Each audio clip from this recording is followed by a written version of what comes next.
Start record. The dogs are barking upstairs. You can't hit the dog mute button though. I know. It's called a shock Upstairs collar. is as close as possible. Shock collar. We're good to see everybody here this morning. And great to have you joining us online. If you're tuning in, we hope that you are. Coming into our family room here at homechurch.us. And it's time for us to start our program, where we're going to do that, as always, with prayer. So I'm going to ask everybody just to pause a moment. And we'll go to the Lord. Father, we want to thank you so much for watching over us yet another week, bringing us safely here, giving us the opportunity to open your word. We do ask, Lord, that your Spirit will be here to inspire us and to teach us, to guide and direct in our discussion, that we might receive the blessing that you have stored up for us, and that others who watch and hear and participate may also be blessed. We know that when we come into your presence, a blessing is always there, so thank you. And we ask, Lord, that you guide and direct.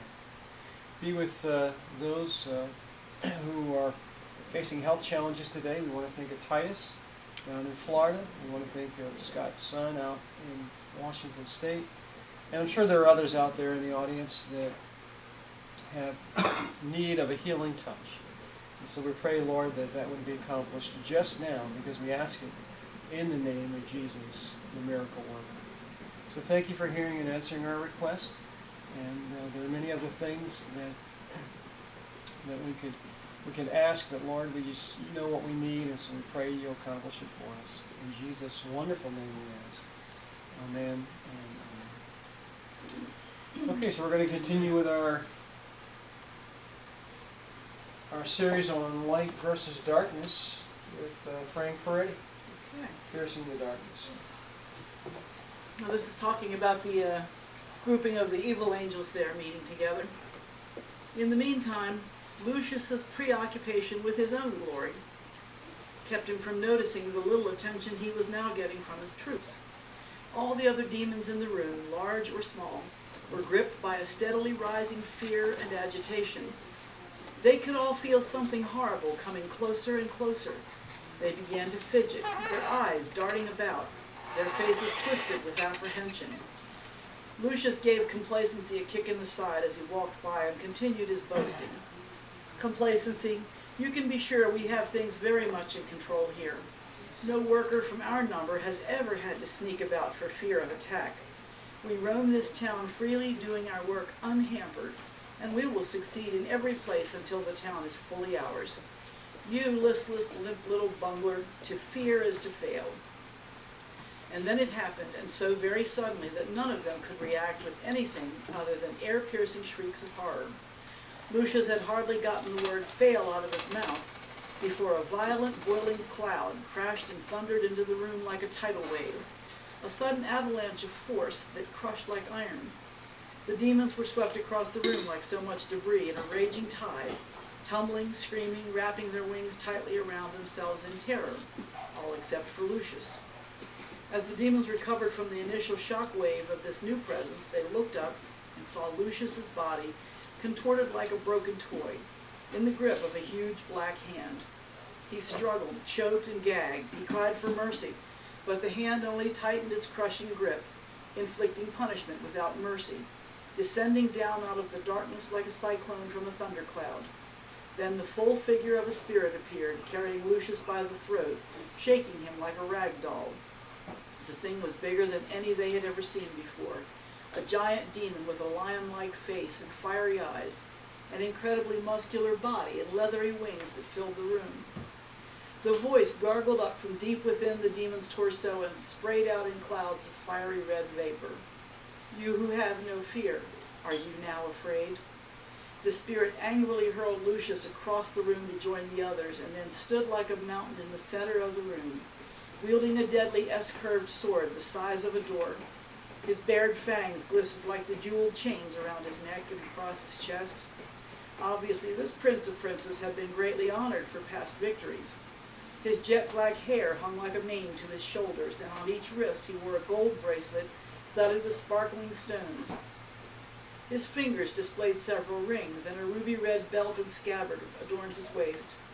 The black wings draped down behind him now like the robe of a monarch. For an eternity he stood there, glaring at them with sinister, smoldering eyes, studying them, and all they could do was remain motionless in their terror, like a team of frightened goblins. And finally the big voice echoed off the walls. "Lucius, I feel I was not expected. You will announce me. On your feet." The sword moved across the room, and the tip snagged Lucius in the hide of his neck, jolting him to his feet. Lucius knew he was being belittled in the sight of his underlings, but he made every effort to hide his rising bitterness and anger. His fear showed quite well enough to adequately cover other feelings. "Fellow workers," he said, in his voice quivering despite his efforts, "Baal Rafar, the Prince of Babylon."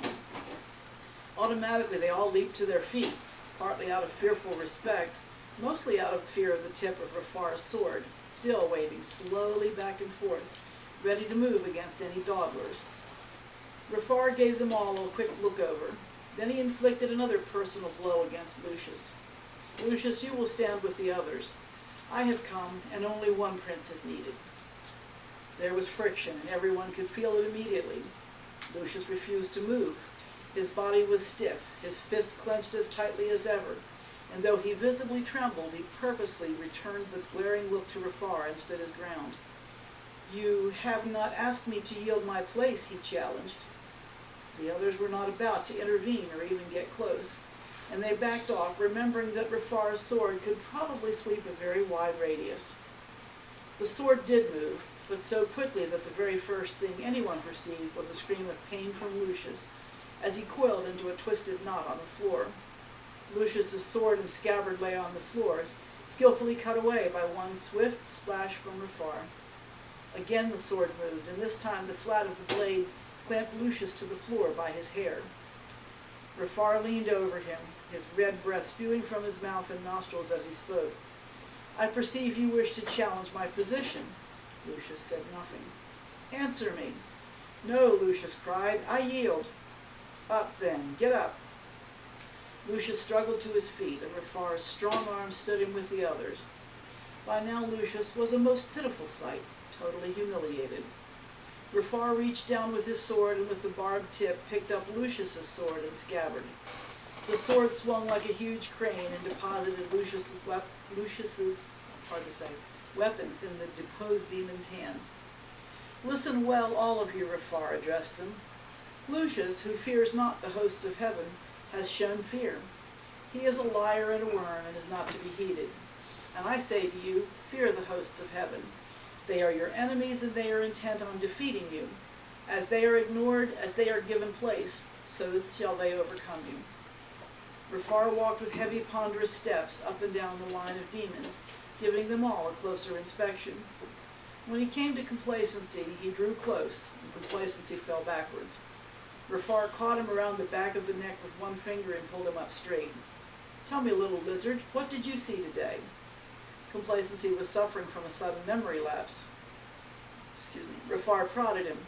"Messengers of the living God, you said?" Complacency nodded. "Where?" "Just outside this building." "Well, what were they doing?" "Did they attack you?" "No." "Was there a flash of light?" That seemed to register with complacency, and he nodded.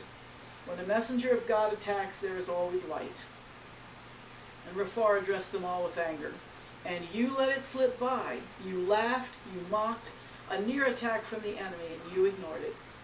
Now Rafar returned to grill Lucius some more. "Tell me, deposed prince, how stands the town of Ashton? Is it ready?" And Lucius was quick to say, "Yes, Baal Rafar."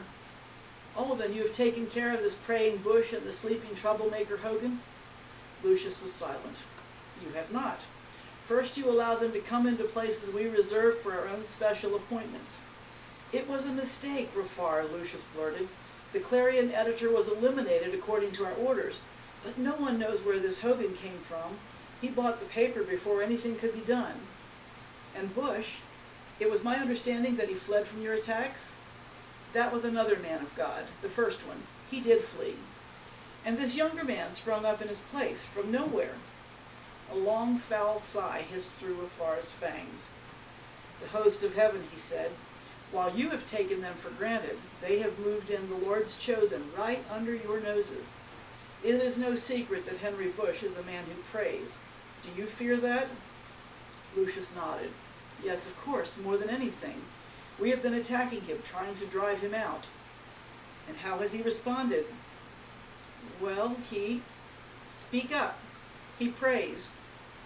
Rafar shook his head. Yes, he's a man of God. And what about Hogan? What have you done about him? We've attacked his daughter. Complacency's ears perked up at that. His daughter? But Complacency couldn't contain himself. I told him it wouldn't work. It would only make Hogan more aggressive and wake him up from his lethargy. Lucius grabbed for Rafar's attention. If my lord would allow me to explain. Explain, Rafar instructed Lucius, while eyeing Complacency warily. Lucius quickly formulated a plan in his mind. Sometimes a direct attack is not wise, so we found a weakness in his daughter and felt we could divert his energies toward her, perhaps destroy him at home and disintegrate his family. It seemed to work on the former editor, but it was at least a start. It will fail, cried Complacency. He was harmless until they tampered with his sense of well-being and comfort. Now I fear I won't be able to hold him back. A quick, threatening gesture from Rafar's outstretched wings stifled Complacency's wailings. I do not want Hogan held back, Rafar said. I want him destroyed. Yes, take his daughter, take anything else that can be corrupted. A risk is best removed, not tolerated. But, cried Complacency, and Rafar took hold of him and spoke with noxious fumings right into his face. Discourage him. Surely you can do that. Well, but Rafar was in no mood to wait for an answer. With a powerful spin of his wrist, he hurled Complacency out of the room and back to work. We will destroy him, assault him on every side, until he has no solid ground left from which to fight. As for this new man of God who has sprung up, I'm sure an adequate trap can be laid. But concerning our enemies, how strong are they?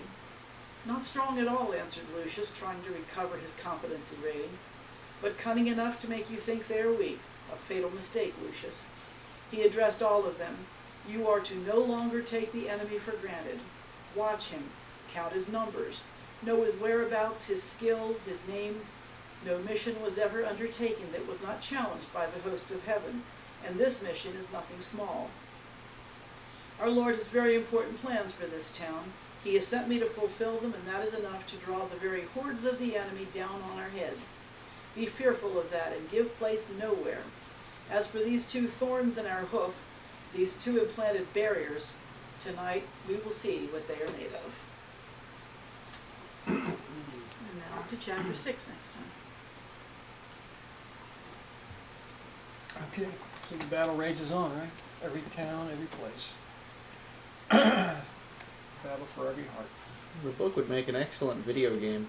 I could also make a I'm cartoon like just series. Yeah, I was about to say either It that sounds or like a a cartoon cartoon series, series. like picturing the characters Him and the throwing him figures around. It looks all goofy. It looks like Tom and Jerry. to some degree. And yet the allegories and the story is very real, isn't it? Yeah. I would say the only thing that doesn't seem kind of real about it is the physical descriptions of some of these beings being very ugly and grotesque. I know it's supposed to communicate the point of their evil and all that, but obviously... And their deterioration from their high position where they were very beautiful and how they've degraded from that. It's just supposed to distinguish the light from the darkness. It's a lot more poetic license, maybe, literary license. Yeah. Okay, so we're continuing our series. We have just a few chapters left in the book of Revelation. And we've gone through some interesting things, of course. Chapter 21 talks about all things being made new. How important is this particular chapter? Very? Why would it be extremely important?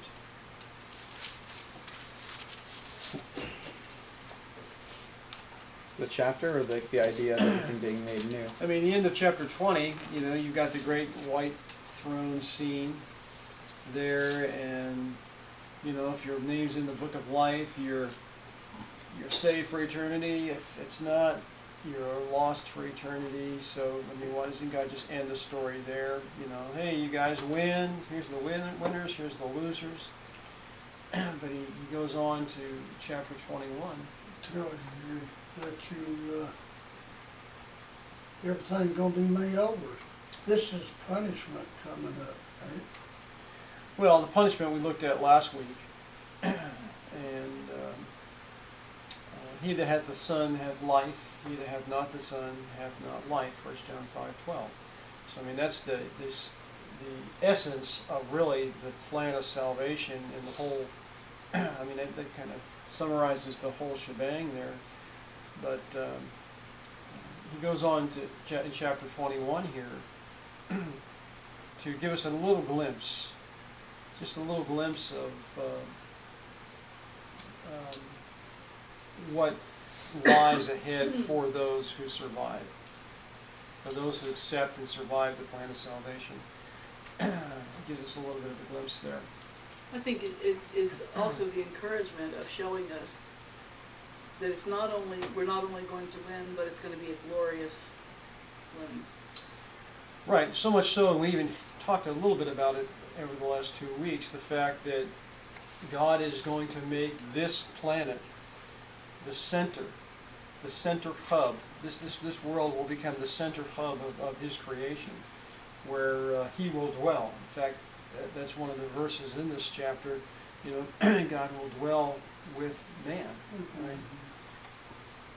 And of course, that means His habitation is being moved. You know, He's. I don't know if He's just picking it up from where it is. Of course, we know that Jesus, when He left here, He claimed that He would go and make a place for us. Right? Is that place the holy city? Is that place the New Jerusalem? Y'all stop fooling around back You there. dropped your watch. Yeah. So it becomes an important statement here of fact that this world is going to receive high honors because of the redeemed, because of the faithful. Not because of the people that are destroyed, but because of the faithful. This planet has always been a special creation from God.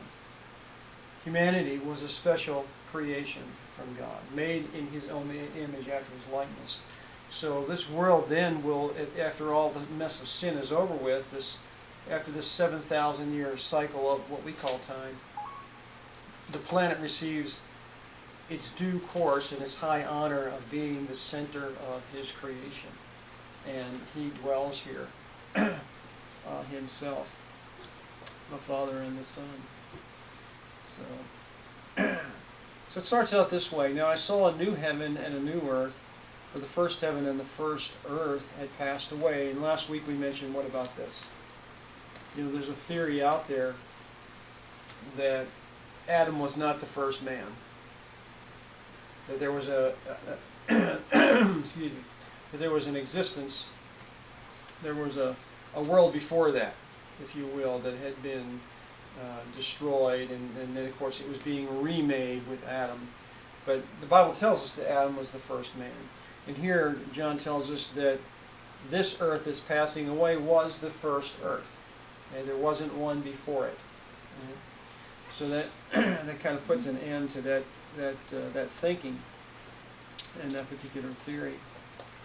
And John says also there was no more sea. Now where is he when he's writing this? On the island. He's on Patmos, right? He is, and what's Patmos? What is that? What is that he's there? What's he there for? It's an Alcatraz, right? He's kind of imprisoned there. His imprisonment, ain't it more or less an island? It's an island, right? It's an island off the coast. Isolation. But yeah, he's isolated from family, friends, Christian brothers and sisters, that kind of thing. And so I don't know what kind of conditions they had there for him. We don't know a lot of the detail about what his life was like, the end of his life there. But even if he didn't have to toil even if it wasn't a hardship physically for him, he still was separated. And of course the sea was one of the things that really made that possible. They called it exile. He was exiled, right? That means by itself. There's rumors out there, and possibly pretty good evidence, that they tried to get rid of John early on. Domitian, the emperor, or whatever, tried to get rid of him. And there's Domitian or Diocletian? They tried to cook him. they tried to cook him, boil him in oil. They all have such funny names. Tried to get rid of him. And when they realized that they couldn't do that, apparently they decided just to exile, banish him from his. I think it's also proving the point that there's going to be no more division between like anything. No more separations. Yeah. Well, I mean, like even the kingdom walls are going to be see-through. There's not going to be any more division between. Yeah, when we consider the ocean, Yeah. when we consider the Nothing oceans, separated. you know, the planet is covered mostly in water. 75–80% Oh, yeah, right, is water. Humanity lives on only 3% of the surface of the planet. I mean, you know, and of course in some places that makes it very crowded, even though. Well, if you're like in a city in China. Right, or India. Yeah, Right. But at any rate, of course, still, even though 3% is what we can basically live on, still lots of places that are available. You just have to go to them, get to them, and develop them. But the oceans are both positive and negative. Now, why would I say that? Positive and negative. Positive in that they're teeming with life. Okay, positive in that they're full of life, full of. I think that's positive for this earth because we need that kind of food. Right. Right. I mean, they do a lot. There are a lot of people that have their livelihood on the water, and of course, a lot of people Not only enjoy all those the metaphors. food.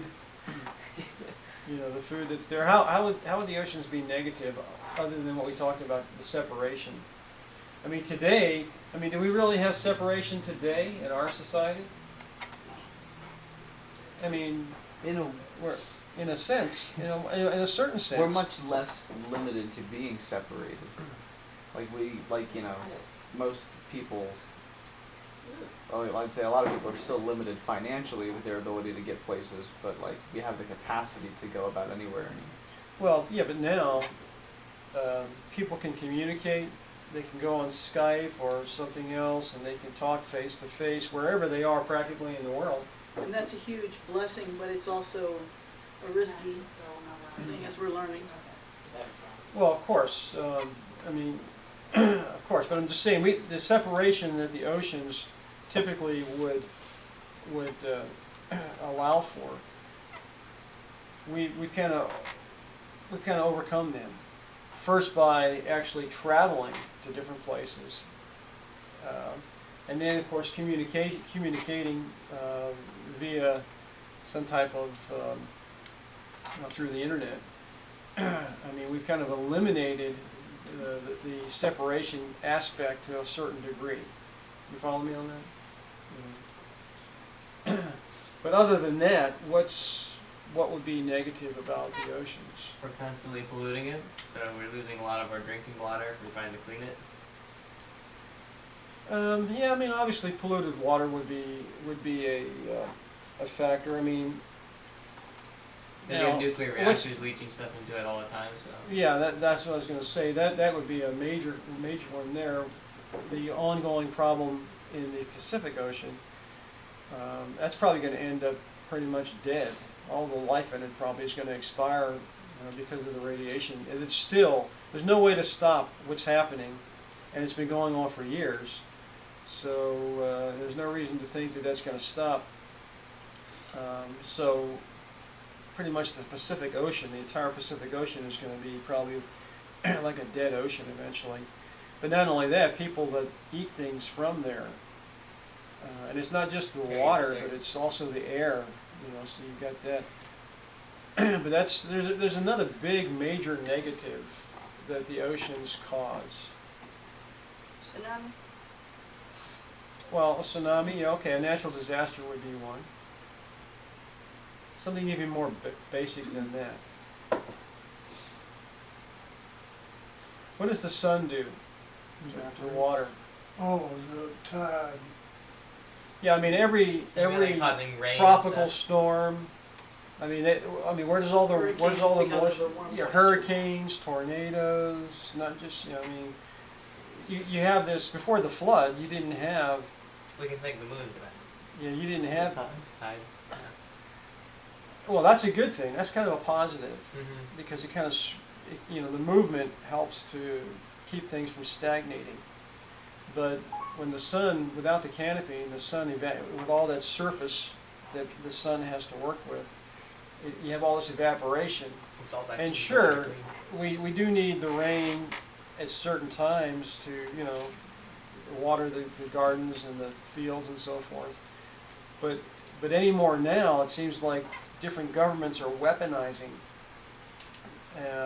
the weather with geoengineering because we're seeing these extremes. We're seeing extremes of drought over here. We're seeing things being manipulated so that a bunch of water falls over here. And there's no way for anybody to say, please stop it.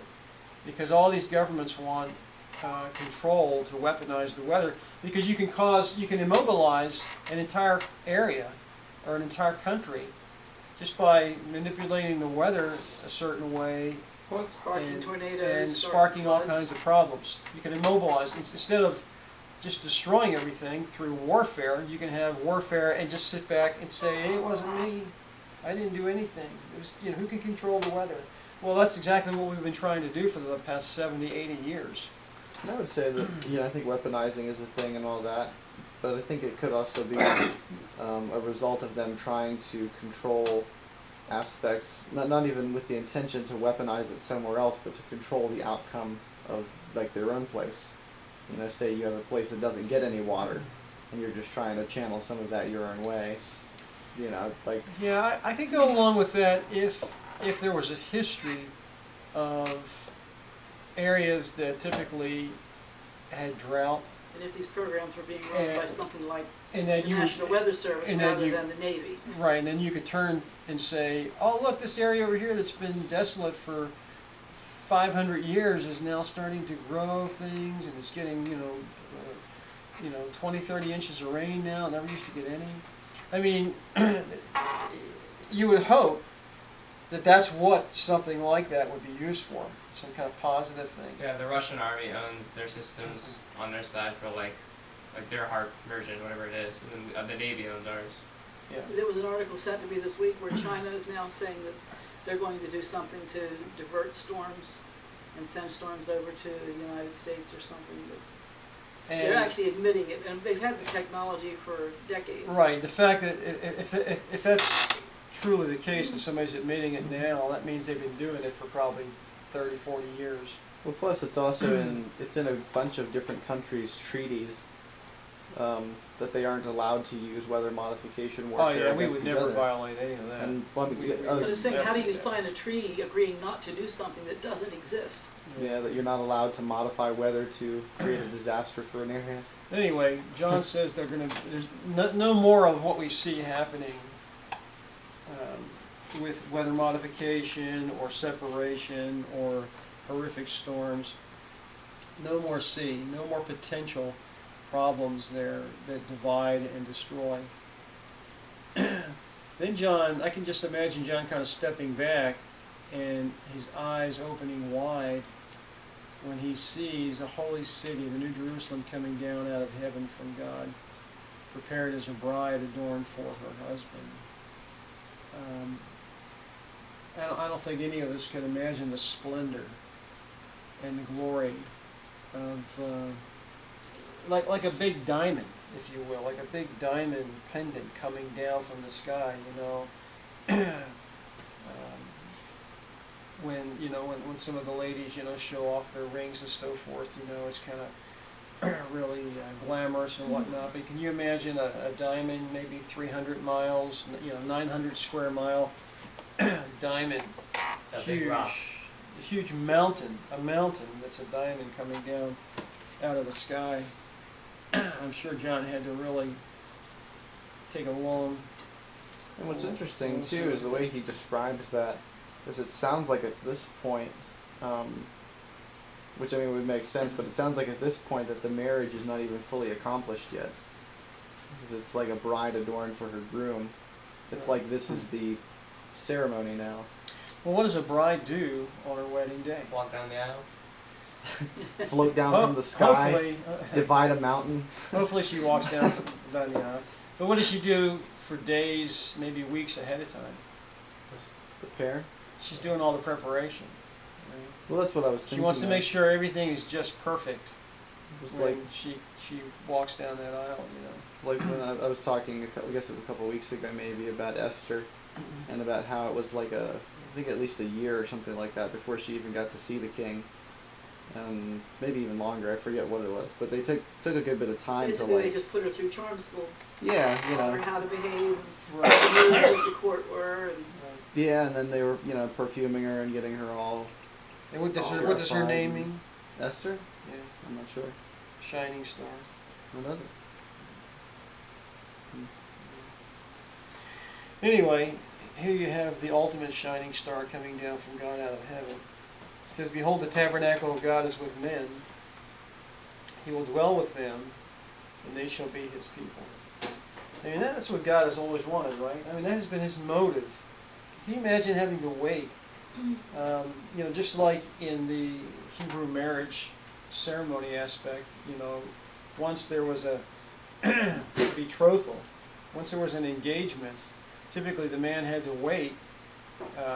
In Jacob's case, he had to wait 7 years for the first bride, another 7 years for the second bride. Well, God has had to wait his 7 years, right? He's had to wait, his basically his 7 years, 7,000 years of our time to have his bride, to be with his bride. The betrothal was back there in the garden after they sinned, right? I'll agree to work for you for such and such amount of time. Right. I mean, the betrothal was back there. The promise of salvation was back there. In fact, they separated themselves and kind of now there's a ceremony. It was 1 year. It says God will wipe away every tear from their eyes. There should be no more death, nor sorrow, nor crying, no more pain. The former things have passed away. I don't know if we can even imagine that. Can we? Well, that obviously has to. Far from our mind now, anyway, to know exactly how it's going to go. I mean, we try to avoid these things. We try to live our lives apart from all of this right here, right? Death is called an enemy in the Bible, right? So we know that death is an enemy.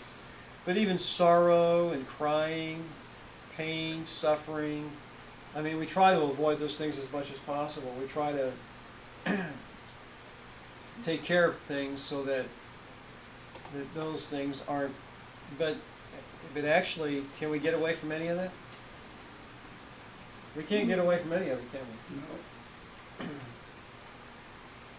But to live in a place, to live in an environment where all of the physical limitations are gone, and then all of the psychological limitations are gone, all of the emotional limitations are gone, and things that would cause pain and suffering are a thing of the past. I mean, that's when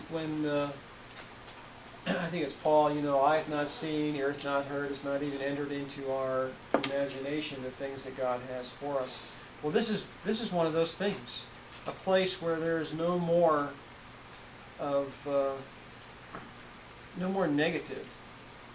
more of this negative stuff that we have to experience.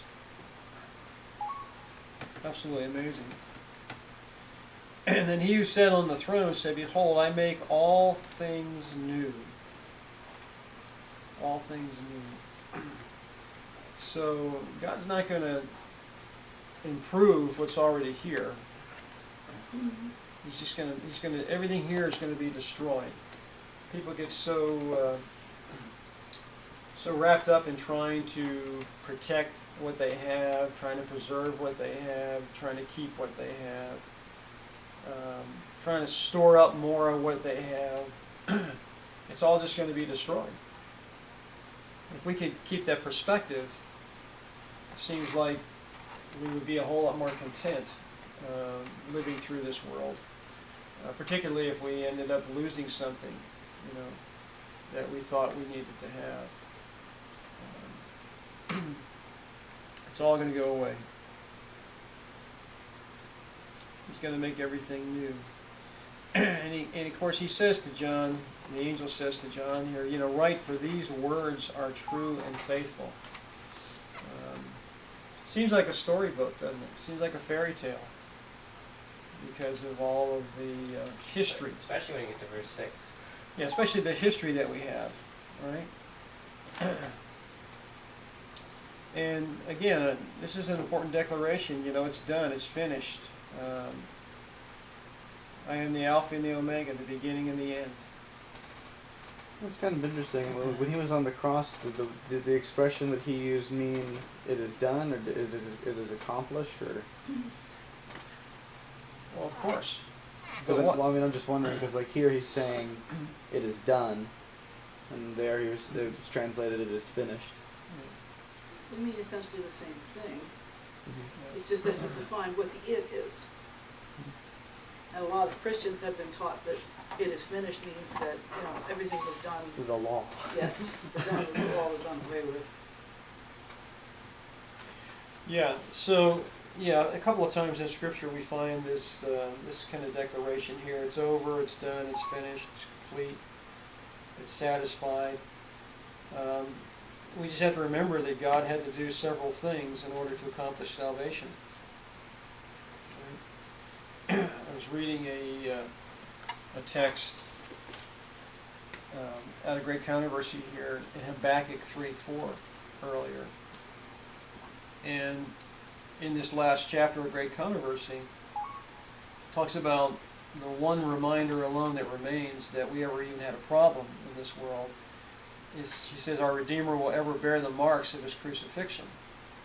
Upon his wounded head, upon his side, his hands and feet are the only traces of cruel work this sin has wrought. So you've got Jesus himself in his glorified body still having scars in his hands. He saw the marks on his back from still on his feet. being whipped and everything. It doesn't say on his back, but it's just his hand. It says upon his head, upon his side, his hands and feet are the only traces of cruel work this sin has wrought. We actually can prove that because the disciples saw him after his resurrection. Right. And they saw the In his the glorified scars. body, they saw the scars. And what's interesting about that whole encounter that he had with the disciples is that he pulls his robe aside and he shows them his side. Remember he told Thomas, put your hand, your fist in my side, right? Yeah. How did he even know that was there? Right? How did he even know that happened? Who, Jesus?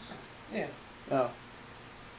Because he was dead when he got stabbed? Yeah, he was dead. Plus, didn't prophecy also tell that he would be pierced? Well, it did. But piercing the That hands, doesn't mean piercing that the you know feet. about it. When he came from the So sea, he was had pierced to- in the hands He and had to feet. have checked himself over a little bit, Well, Yeah. sure, you wake up and you go, whoa. But look what the prophet says here, and this is interesting because in Habakkuk 3:4, I don't know if he understood exactly what he was saying here, but it says here, says the prophet, beholding Christ in his glory, he had bright beams coming out of his side, and there was the hiding of his power. Right? Now the interesting thing, if you look in the King James Bible and you look at that text, That says something entirely different. But it says, but it says C margin. It says in the margin, it says these bright beams were coming out of his side. The King James, though, translated that beams of light coming out of his hand. So that's a whole different scenario, right? I see, and his brightness was as the light. He had horns, and in other words, coming out of his, there's italicized, his hand, and there was the hiding of his power. Right. And actually, a more accurate translation, apparently, is that this was coming from his side. He had bright beams coming out of his side, and there was the hiding of his power. I wonder if it has anything to do. Now listen to what she says here. She says, that pierced side, I'll get back with you in a minute, Sam. That pierced side once flowed the crimson stream. That is what reconciled man to God. Right? Now that happened an hour after he had already yielded his life. So it wasn't his death. His death was necessary because he was our substitute, right? But what really reconciled us to God was the blood from his side that went down and sealed the marriage taking place on the mercy seat of the ark. That was the evidence, as Rose said. It's a court case. That was the physical evidence that his offerings, human offering and divine offering, were sealed in unison in marriage, if you will. That was the at-one-ment that needed to reconcile us to God.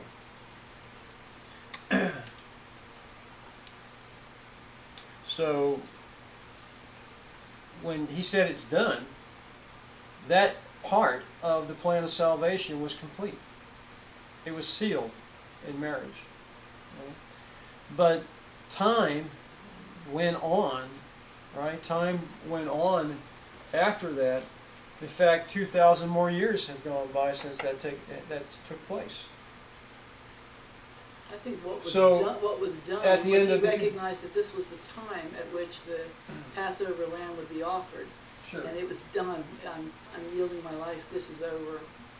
You know. Yeah, the at-one-ment or the atonement has been accomplished. I don't think he understood that it had been accomplished. I think he was just giving up his life in faith that it would be done. That it would be.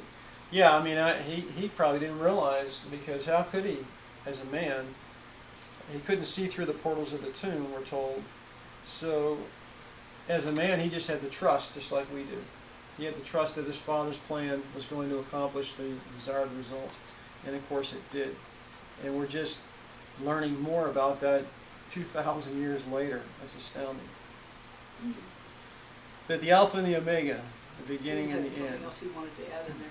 Sin. I was just wondering about the parallels between Adam and Christ, because of like the rib being taken from Adam's side, and that's I don't know where Christ was pierced, but he was pierced in the side as well. Correct. I was just thinking about all the weird parallels. Yeah, The apparently first Adam about and the second Adam. That's often been They used both- in Yeah, I know that, but I was thinking because like the parallels between like the rib spot and that same like fascination with the side that the Bible has the side produced a wife, and then right. Of course, the wife is the blood. I guess. was the two became one, which was That an makes illustration of the at-one-ment Good catch, or Sam. atonement. You see, in fact, the same thing took place. God took Adam and he put him to sleep, Yeah. and then opened up his side. On Calvary, Christ goes to sleep in death, and then an hour later his side is opened. And of course, blood or life comes out It's something miraculous out of happens his both side. times. What comes out of Adam's side is DNA. What comes out of Christ's side is DNA. And they both enable the at-one-ment. They both are used to enable the atonement. Yeah. Right? Adam marries his second self, if So you Adam's will. creation was the symbol of what Christ would do later on. Yeah. I mean, Adam really marries his second self, but she's like him in that The she's ultimate human, but she's totally different as well. And in Christ, his not second self, but his second nature, his divine nature, they come together. So there's an interesting parallel there. It's actually in the Ark Secret book. Read through there. You'll find a whole section there of parallels of the first Adam and the second Adam. But that was a good catch.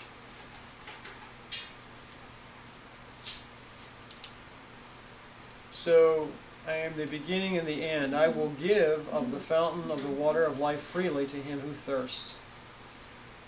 I mean, shouldn't everybody be thirsty? You would think that everybody on the planet would feel a need. You know, just like when you need nourishment, when you need water, your body actually tells you. The apostat in your brain signals, you know, that you need to be hydrated. Or Is this that a you need metaphor for Christ, like for the word? It could be, sure. Because that's the one, right? 'Cause it's not like a tree of life. This is like the fountain of life. Yeah. What does it say in Matthew 6? You know, seek ye first the kingdom of God and his righteousness. You know, it says that he that hunger and thirst after righteousness. Well, it's an important text because it says, seek ye first the kingdom of God. Well, a lot of people have been seeking the kingdom of God. But that extra clause, and his righteousness. And his righteousness. That's where a lot of the groups that are seeking Sway. the kingdom fall short, because Right. they don't want his righteousness. They want the crown, but they don't want the cross. Yeah, that's a good way to put it. They don't want to die to self. Right, exactly. And there are lots of people out there that want to go to a paradise, but they don't want to use his righteousness to get there. And that's really what's happening. He's made available his righteousness that we utilize, that we accept by faith. It's so funny how so many people have such an issue with the Bible's morals, even though they're the only morals that they follow. Like to be morally good, like do not kill, like the Ten Commandments. Right, right. And They so many like, people have them issues all with it. except for that fourth one. Well, no, I mean even And not even sometimes the second. not even the fourth. They just have an issue with all the Ten Commandments, Yeah. where they're just like, you know, my morals are based on just being a good person. And it's like there's no other morals you have other than what the How do Bible. you define a good Yeah, what's the person? standard? You see, that's the thing. What's the standard? And they of just course, say it's evolved. the from- standard was written down with his own finger, so it can't be misunderstood. Everybody should be thirsting, but and maybe everybody is thirsting, but they're looking, Well, we're And drinking all drinking. sorts of different stuff. drinking from different fountains, right? So, you know, it's like drinking a soft drink or something. I mean, it might taste way better than water, but it's way worse. Not the fountain of life. Yeah, I mean, in the end, drinking nothing but soda would kill you, as opposed to Drinking from the fountain. of Especially if it's fountain. supersized.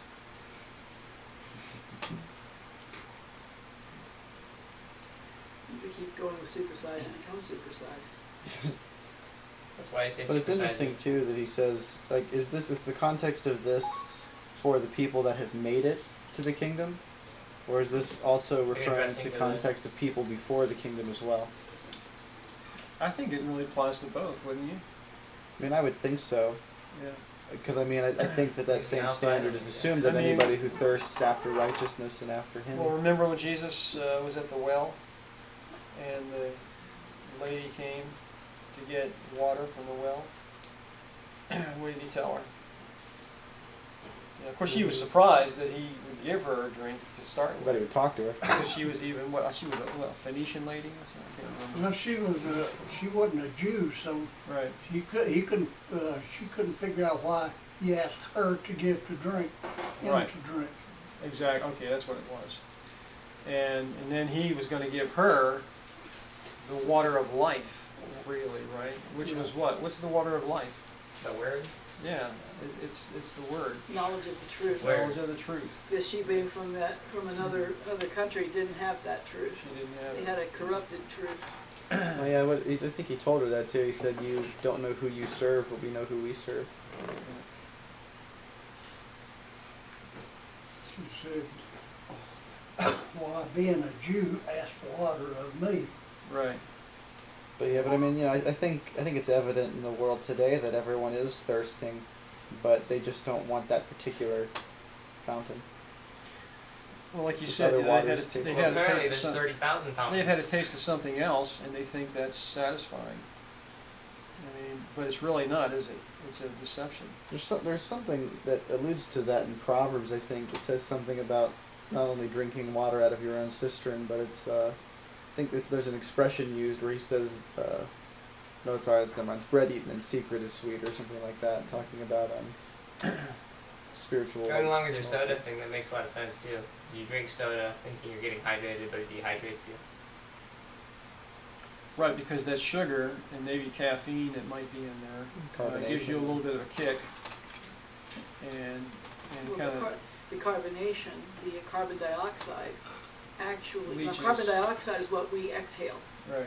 but carbon dioxide is what they use to create the bubbles in the soda.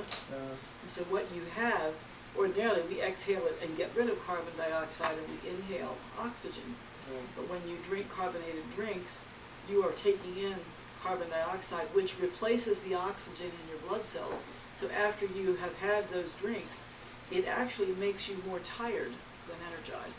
If you didn't have the caffeine, you wouldn't feel any energy at all. Right. You get this temporary burst of artificial energy, and then it drops you like a rock. And why do they put the bubbles in it? Why did they put that in there? I think it was, I really don't know, I don't remember that I read anything about Originally, why. soda was a medicine, so it was It was used a to mask medicine. the taste of whatever, or it was used to do whatever medical purposes it had. It was used just to make it go to down find out easier. what the purpose was if Yeah. it's kind of detrimental and unnecessary. It was supposed to be. It was If you supposed to be Google the medicine. origins of Well, carbonation. I don't want to get off on that rabbit trail. I'm gonna do it anyway. It's carbonated. This is cool. I Why like sodas this. are carbonated? All right, you learn a little bit of everything here at homechurch.us. He who overcomes shall inherit all things, and I will be his God, and he shall be my son. So we have an incredible inheritance to look forward to. God's making it all available, right?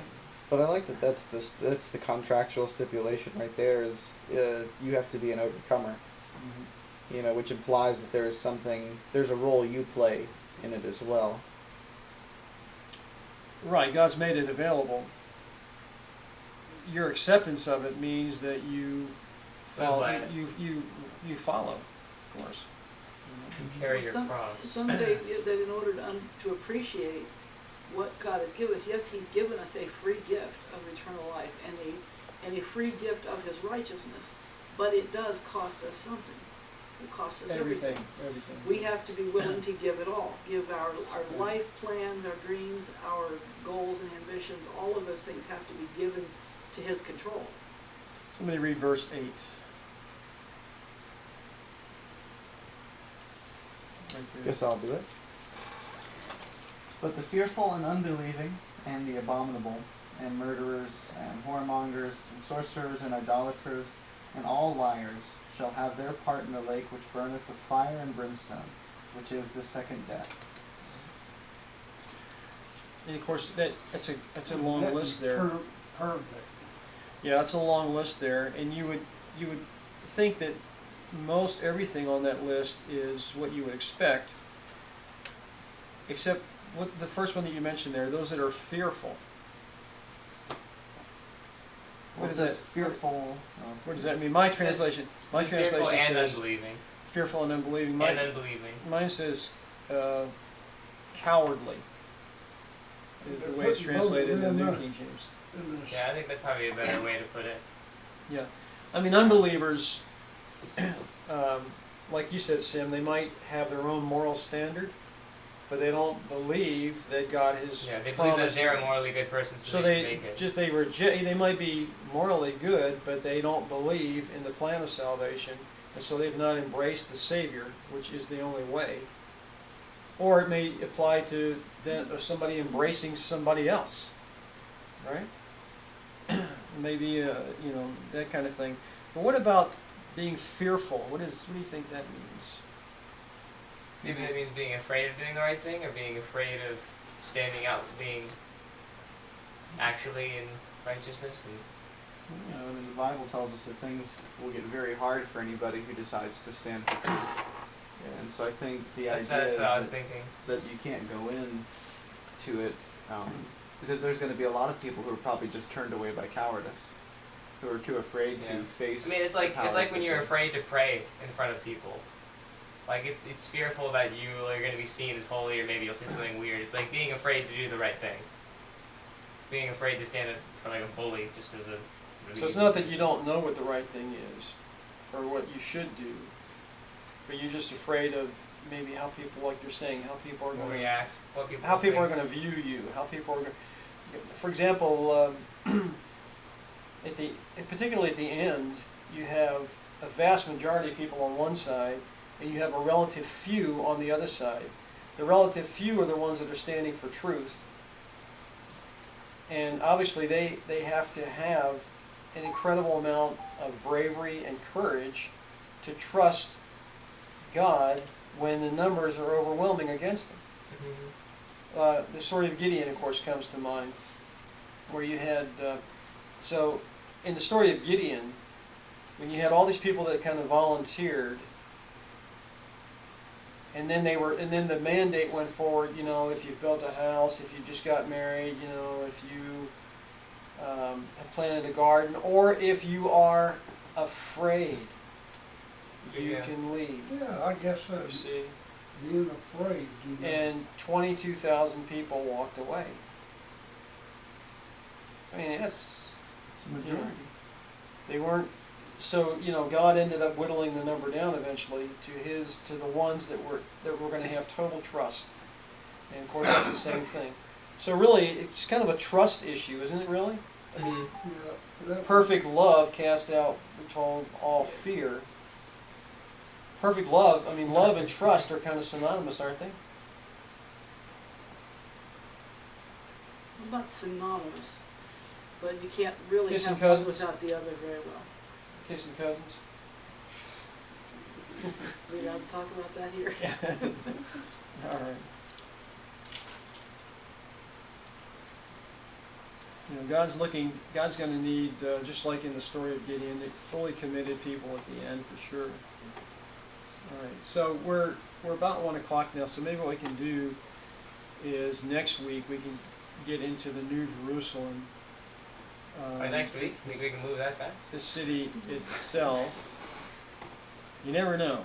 You know, God said things will happen rapidly at the end. It'd be nice if it only happened in a week. That would be It is that'd be a weird, for crazy sure. week. That'd be like one day of plague, and that would be like an extinction super fast.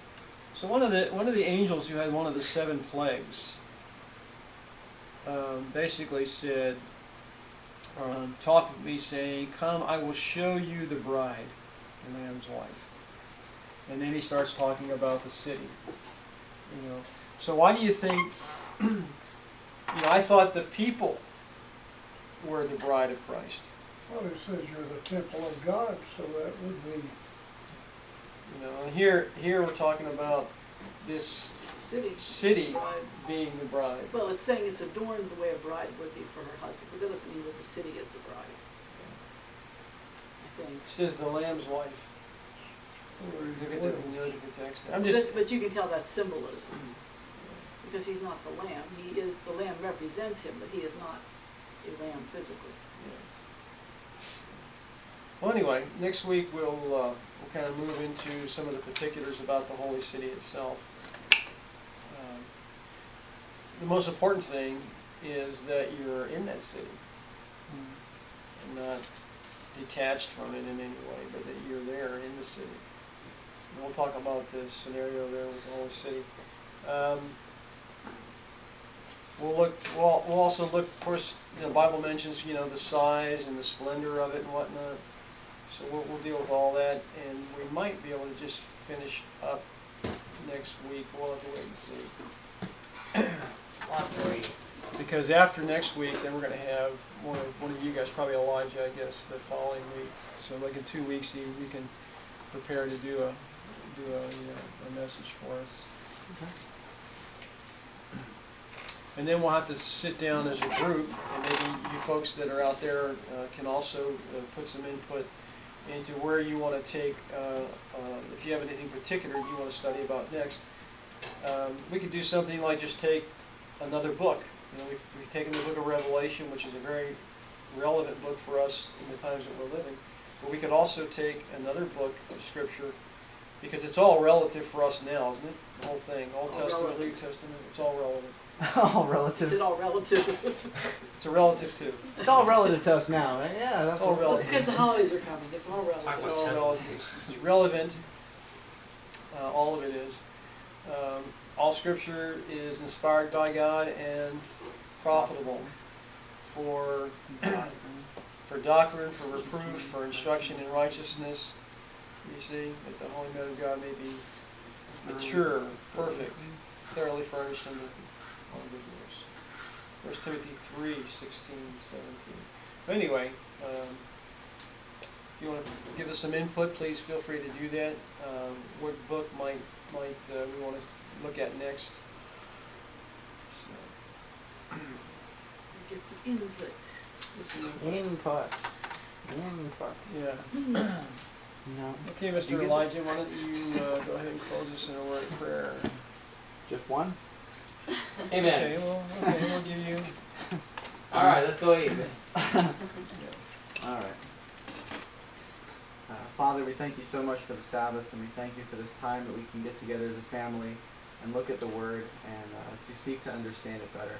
We thank you for guiding us in our understanding and helping us to really dig into these topics and to refresh our minds and our hearts in them.